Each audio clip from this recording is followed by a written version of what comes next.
السلام علیکم ورحمۃ اللہ وبرکاتہ۔ عزیزم محترم بزرگان دین اسلام کی نوجوانوں، میرے بھائی اور بزرگوں، میرے ماں اور بہنوں، اس چینل کو ضرور سبسکرائب کر دینا۔ حضرت ابو بکر صدیق رضی اللہ عنہ، حضرت ابن زبیر رضی اللہ عنہ، حضرت علی رضی اللہ عنہ وغیرہ کی نمازوں کے حالات۔ مجاہد راہ حضرت ابو بکر صدیق رضی اللہ عنہ اور حضرت عبداللہ بن زبیر رضی اللہ عنہ کا حال نقل کرتے ہیں کہ جب وہ نماز میں کھڑے ہوتے تھے تو ایسا معلوم ہوتا تھا کہ ایک لکڑی گڑی ہوئی ہے، یعنی بالکل حرکت نہیں کرتی تھی۔ علماء نے لکھا ہے کہ حضرت ابن زبیر رضی اللہ عنہ سے حضرت ابو بکر صدیق رضی اللہ عنہ سے نماز سیکھی، اور انہوں نے حضور صلی اللہ علیہ وسلم سے، یعنی جس طرح حضور صلی اللہ علیہ وسلم نماز پڑھتے تھے اسی طرح حضرت ابو بکر صدیق رضی اللہ عنہ پڑھتے تھے، اور اسی طرح عبداللہ بن زبیر رضی اللہ عنہ۔ عبداللہ بن زبیر کی نماز ایسی ہوتی تھی کہ گویا لکڑی ایک جگہ گاڑ دی۔ ایک شخص کہتے ہیں کہ ابن زبیر رضی اللہ عنہ جب سجدہ کرتے تو اس قدر لمبا اور بے حرکت ہوتا تھا کہ چڑیا آ کر کمر پہ بیٹھ جاتے۔ بعض مرتبہ اتنا لمبا رکوع کرتے کہ تمام رات صبح تک کے رکوع ہی میں رہتے۔ بعض اوقات سجدہ اتنا ہی لمبا ہوتا تھا کہ پوری رات گزر جاتی۔ جب حضرت ابن زبیر رضی اللہ عنہ سے لڑائی ہو رہی تھی تو ایک گولا مسجد کی دیوار پر لگا، جس سے دیوار کا ایک ٹکڑا اڑا اور حضرت ابن زبیر کے حلق اور داڑھی کے درمیان کو گزرا، مگر نہ ان کو کوئی منتشا ہوا اور نہ رکوع سجدہ۔ مختصر کیا، ایک مرتبہ نماز پڑھ رہے تھے، بیٹا جس کا نام ہاشم تھا پاس سو رہا تھا۔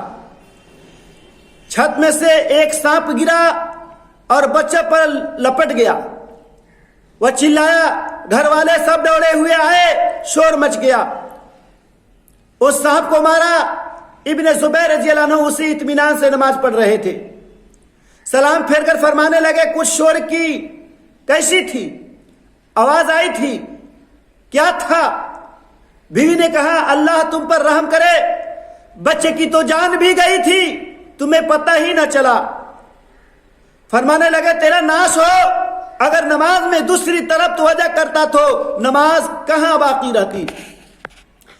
حضرت عمر رضی اللہ عنہ کے آخر زمانہ میں جب ان کے خنجر مارا گیا، جس کی وجہ سے ان کا انتقال ہوا، تو ہر وقت خون بہتا تھا اور اکثر غفلت بھی ہو جاتی تھی، لیکن اس حالت میں جب نماز کے لیے متمنع کیے جاتے تو اسی حالت میں نماز ادا فرماتے اور ارشاد فرماتے کہ اسلام میں اس کا کوئی حصہ نہیں جو نماز چھوڑ دے۔